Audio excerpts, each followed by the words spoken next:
The rain had been falling since dawn, coating the streets of downtown in a shimmering silver gloss, and by the time Janelle Davis stepped through the revolving glass doors of Whittaker Innovations, she was damp from head to toe. She shook off her umbrella, tucked it into the stand near the lobby wall, and took her place behind the curved mahogany reception desk. The building was a monument to wealth, soaring ceilings, walls of glass, marble floors polished to a mirror shine, and from the moment she'd first walked in 3 years ago to interview for the job, she had felt that faint pull between awe and alienation, as though she'd stepped into a world where she didn't quite belong. She greeted employees as they came in, logging visitors into the system, directing couriers to the service elevators, and answering calls with the practiced warmth of someone who had learned to wear a smile even when her heart wasn't in it. Nobody in the building knew about her life before she sat in this lobby, and she intended to keep it that way. Upstairs, the executive boardroom was being prepared for a meeting that Janelle hadn't been told about until half an hour ago, when Charles Whittaker's personal assistant had leaned over her desk and said in a brisk tone, "You're needed on 12, bring fresh coffee and pastries." The assistant hadn't said please, and Janelle hadn't expected her to. She rode the elevator up with a tray of steaming cups and a box of croissants balanced carefully on her arm, stepping into the hushed, high-ceilinged room where the company's power players were gathering. She recognized them, department heads, senior engineers, division directors, all dressed in impeccable suits, all with the air of people who knew their decisions moved markets. Charles himself stood at the far end, tall, broad-shouldered, in a navy suit that probably cost more than Janelle's yearly rent. He was a man used to commanding attention the moment he entered a room, his steel-blue eyes sweeping over everyone like a searchlight. "Set it there," he told her without looking, pointing at the side counter. She did as asked, placing the coffee in neat rows, arranging the pastries just so, and then instinctively moving to leave. "Stay," he said suddenly, glancing her way. "We might need more." She nodded quietly and retreated to the corner near the glass wall, where the rain-blurred skyline stretched into the distance. From there, she could see the long oak conference table gleaming under recessed lights, and the tension that seemed to hum in the air as Charles addressed the room.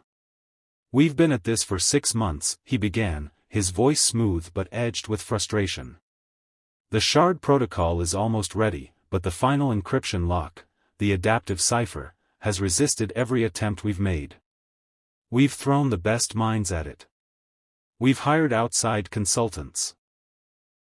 We've doubled and tripled our computing power. And yet," he spread his hands in mock despair. "Nothing." He let the word hang in the air for a moment, watching the discomfort ripple across the table. "So here's the deal. Anyone in this room who can crack it in the next 30 minutes will become the acting lead on the Shard project. That means a significant raise, my full support, and, if you care about such things, bragging rights for the rest of your career." A few of the executives straightened in their seats, their eyes sharpening. Charles's smirk deepened. "I should warn you, though, this puzzle is designed to eat experts alive. It's not just a wall, it's a wall that moves every time you try to climb it." He nodded to his assistant, who brought forward a sleek black laptop and placed it in the center of the table. A flash drive was inserted, and the screen lit up with what looked, to the untrained eye, like a cascade of random letters, numbers, and symbols scrolling endlessly. "There it is," Charles said. 30 minutes. Impress me."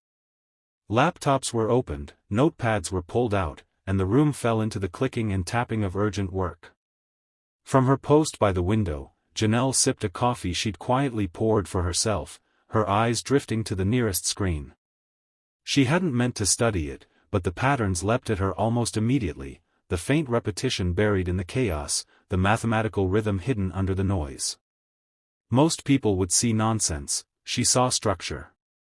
It pulled at a part of her she'd buried years ago, back before she was just a receptionist, back when she was Staff Sergeant Davis of the U.S. Air Force Cyber Operations Division, specializing in cryptography and counterintuition. She'd spent nearly a decade breaking codes far nastier than this one, until life and circumstance had pulled her out of the service and into a civilian world where no one cared about her clearance level or her record. They just wanted someone who could smile and direct phone calls. She had let that part of herself go dormant, but seeing the cipher now was like hearing an old song she used to love. Around the table, the tension grew. Charles prowled between chairs like a shark, peering at screens, occasionally offering a cutting remark. "That's not even close, Richard. You're just throwing guesses at it." To another, "Rebecca, you've hit the same dead end twice now, maybe try something new before your blood pressure spikes." The executives bristled but kept typing, unwilling to admit defeat. 10 minutes passed. Then 15.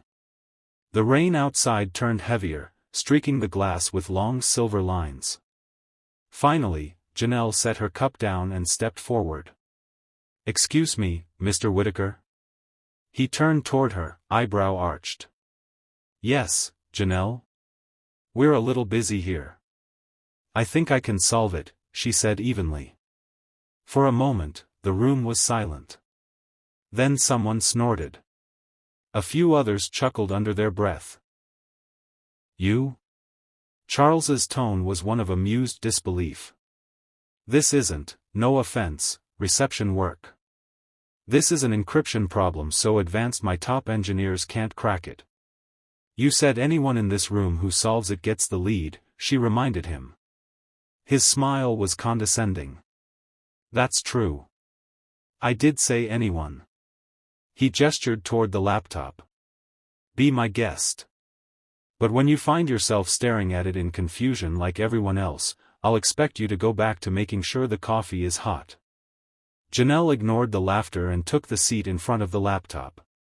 Her fingers hovered over the keys for just a moment as she let her mind slip into that old, precise state she remembered from long nights in the operations center, the hum of servers in her ears.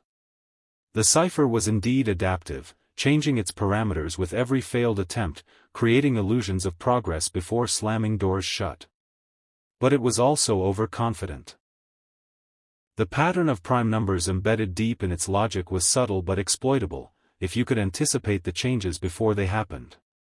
She began building a recursive algorithm in her head, typing it line by line, adjusting for each shift before the system made it, forcing the cipher into a corner where it couldn't adapt fast enough.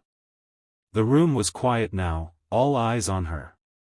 Charles crossed his arms, watching with a faint smirk, clearly expecting to see her hit a wall like the rest. 7 minutes later, the screen froze, blinked twice, and displayed a bold white message against a black background, "Access granted." A ripple went through the room. Charles's smirk vanished.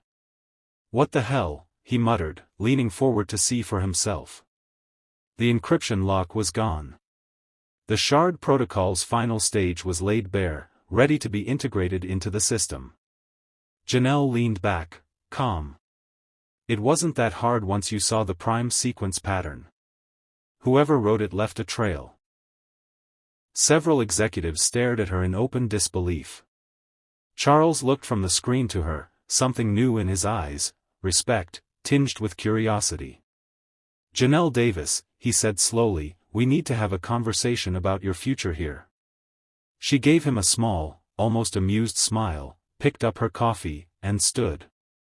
"I'll be downstairs if you need me, Mr. Whittaker." As she walked out, leaving a boardroom full of stunned silence, the only sound was the rain against the glass, and the quiet, dawning realization among the company's most powerful people that the smartest person in the building might have been the one they'd overlooked all along.